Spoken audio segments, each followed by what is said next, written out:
تعارفوا إن أكرمكم عند الله أتقاكم. We were raised to believe that we were scattered on this earth as nations. نحن نشأنا على هذه الأرض شعوبا وقبائلا لكي نتوحد. أرى الآن أن ما يجمعنا هو أكثر مما يفرقنا. كيف يمكن أن نطيل التوافق أكثر وأكثر؟ بالتسامح والاحترام يمكن أن نحيا معا تحت سقف واحد. بالعربي بيت الشعر هو خيمة البدوي، حيث وضعت تكون بيتا للجميع، حينما ندعوك إلى هنا يكون بيتك.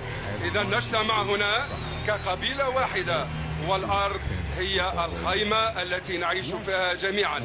نعم، أنت مرحب بك في هذه الخيمة.